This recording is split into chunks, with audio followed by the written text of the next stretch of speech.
Shalom saudara, di era Pentakosta ketiga ini, Gembala kita, Pendeta Dr. Insinyur Niko Nyotraharjo, terus menekankan mengenai pencurahan Roh Kudus yang terbesar dan terakhir, sedang dan akan terjadi, supaya menyelesaikan amanat agung Tuhan Yesus. Nah, kita perlu memahami bahwa amanat agung bukan hanya mengenai penginjilan untuk membawa orang-orang yang belum bertobat masuk ke dalam Kristus, namun mengenai mengajar orang-orang percaya supaya menjadi serupa dengan Kristus. Bagaimana hal tersebut dapat terjadi? Tuhan Yesus katakan, "Jadikan semua bangsa muridku." Pemuritan adalah bagian yang sangat penting dalam penyelesaian amanat agung Tuhan Yesus.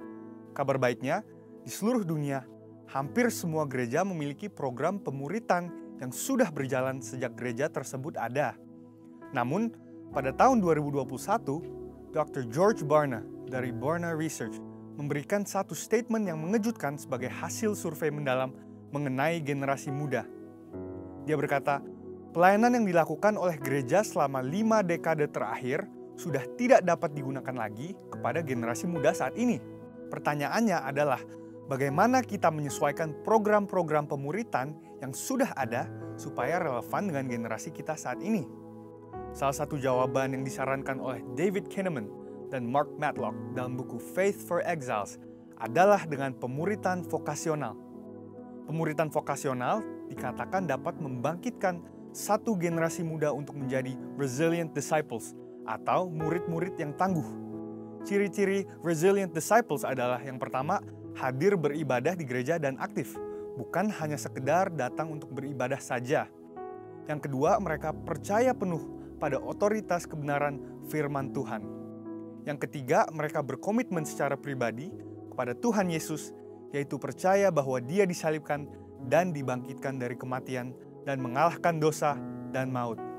Yang keempat adalah mereka menyatakan kerinduan dan percaya bahwa mereka dipanggil untuk mengubahkan masyarakat supaya menjadi lebih baik. Jadi, seperti apakah pemuritan vokasional yang dapat membangkitkan resilient disciples itu? Selain bersama-sama mempelajari Alkitab, murid-murid dibimbing dalam hal vokasi atau keahlian yang dimilikinya. Bayangkan seorang calon dokter yang dibimbing oleh seorang dokter ternama yang takut akan Tuhan. Selain mengarahkan untuk sukses sebagai seorang dokter, sang mentor juga membagi hidup dan pengalamannya bagaimana dia menjadi sukses dalam profesinya. Atau mungkin seorang pengacara yang berbagi tips untuk tetap takut akan Tuhan di saat menghadapi dilema moral. Pemuritan vokasional bukan hanya khotbah, berbagi cerita tentang kesuksesan atau mendapatkan kekayaan yang berlimpah. Namun pemuritan vokasional adalah mempersiapkan generasi muda untuk menjalani hidup mereka di dunia kerja dan bagaimana menghadapi situasi atau realita apabila mereka tidak mendapatkan apa yang mereka harapkan. Pemuritan vokasional ada untuk anak-anak muda mengetahui dan menghidupi panggilan Allah dalam hidup mereka, terutama dalam area pekerjaan, tapi juga untuk mengarahkan ambisi mereka kepada kerajaan Allah. Setelah mengetahui dampak luar biasa dari pemuritan vokasional, hal-hal apa sajakah yang perlu diperhatikan untuk mewujudkannya? Yang pertama adalah aplikasi nilai-nilai kerajaan Allah. Generasi muda Kristen umumnya mengetahui bahwa iman Kristiani dan kehidupan sehari-hari adalah hal-hal yang tidak terpisahkan. Mereka juga tahu bahwa secara umum, mereka dipanggil untuk mewarnai dunia secara positif dengan cara menjalani hidup sebagai murid-murid Kristus. Yang mereka butuhkan adalah bagaimana secara lebih spesifik menjalankannya di area pekerjaan yang spesifik pula. Yang kedua adalah hubungan antar generasi. Pemuritan vokasional berbicara mengenai menghubungkan generasi muda dengan generasi sebelumnya, sesuai dengan vokasi yang akan atau sedang mereka geluti. Ingin jadi politikus? Mintalah politikus Kristen yang sukses dan bersih menjadi mentornya. Ingin menjadi pengusaha startup? Mintalah pengusaha yang sukses membangun bisnis sendiri dan terbukti takut akan Tuhan menjadi mentornya. Mau menjadi tentara?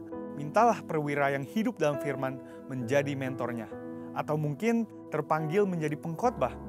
Selain masuk sekolah Alkitab, mintalah seorang pengkhotbah yang baik untuk menjadi mentornya. Poin yang ketiga adalah pemuritan vokasional membutuhkan komitmen yang serius. Pemuritan vokasional bukan ibadah raya atau kelas-kelas Alkitab, tetapi suatu kedekatan khusus antara murid dan mentor. Ini membutuhkan komitmen dan upaya yang lebih dari pihak mentor. Sang mentor membagikan bukan hanya hal-hal baik yang dia terima dan yang dilakukan dalam bidang pekerjaannya, tetapi juga dengan terbuka mengenai pengalaman buruk yang dialaminya. Mentor membagikan bagaimana ia menang atas semua hal itu. Dengan kuasa Roh Kudus di era Pentakosta ketiga ini dan melalui pemuritan vokasional, kiranya dibangkitkan generasi Yeremia yang menjadi resilient disciples. Saudara, untuk penjelasan lebih lengkapnya dari tim teologi kami, silahkan klik link yang ada di atas atau scan QR Code yang tersedia. Tuhan Yesus memberkati.